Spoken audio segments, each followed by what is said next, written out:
కల్కి సినిమాని ఉన్న పడాన ట్రెండింగ్ లోకి తెచ్చేశారు ముగ్గురు నాయకులు. వారిలో ఒకరు నార్త్ బ్యూటీ, ఇంకొకరు సౌత్ బ్యూటీ. మరో భామ ఎవరు అంటారా? పాన్ ఇండియా క్రేజ్ ఉన్న ఆర్టిస్ట్ అండి. వీరందరికీ డార్లింగ్ ప్రభాస్తో చాలా మంచి పరిచయం ఉంది. డార్లింగ్తో డైరెక్ట్గా ఇండైరెక్ట్గా కూడా కలిసి పనిచేశారు. ఇంతకీ వారెవరో, వాళ్ళ వల్ల కల్కి ఎందుకు ట్రెండింగ్లోకి వచ్చేసిందో ఇప్పుడు చూద్దాం.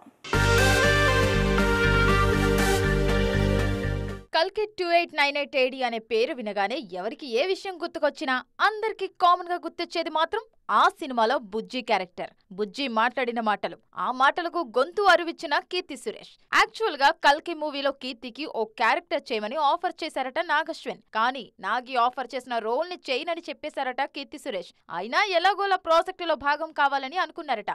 ఆ విషయమే చెబితే బుజ్జి రోల్ కి వాయిస్ ఇవ్వమని బంపర్ ఆఫర్ ఇచ్చారట. యాహూ అంటూ ప్రాజెక్ట్ ను ఓకే చేసేసానని అంటున్నారు కీర్తి. సౌత్ నుంచి కీర్తి సురేష్ కల్కి గురించి మాట్లాడుతుంటే, నార్త్ నుంచి ఈ బాధ్యతను శ్రద్ధా కపూర్ తీసుకున్నారు. 3-2తో ఆగస్టు 15న ప్రేక్షకులను పలకరించడానికి రెడీ అవుతున్నారు. సాహోలో డార్లింగ్ శ్రద్ధ కెమిస్ట్రీ నార్త్ జనాలను ఫిదా చేసింది. 3-2 అడ్వాన్స్ బుకింగ్ హిందీలో కల్కి అడ్వాన్స్ బుకింగ్స్ ని క్రాస్ చేసాయన్నది నార్త్ లో మంచి న్యూస్. ఇప్పటికే అడ్వాన్స్ బుకింగ్స్ లో 20 కోట్లకు పైగా వసూళ్లొచ్చాయట. డే 1 కలెక్షన్లు కూడా ప్రీవియస్ రికార్డులను క్రాస్ చేస్తాయనే ప్రెడిక్షన్స్ వినిపిస్తున్నాయి. అన్నట్టు 3-2లో తమన్నా చేసిన స్పెషల్ సాంగ్ కి కూడా మంచి క్రేజ్ ఉంది.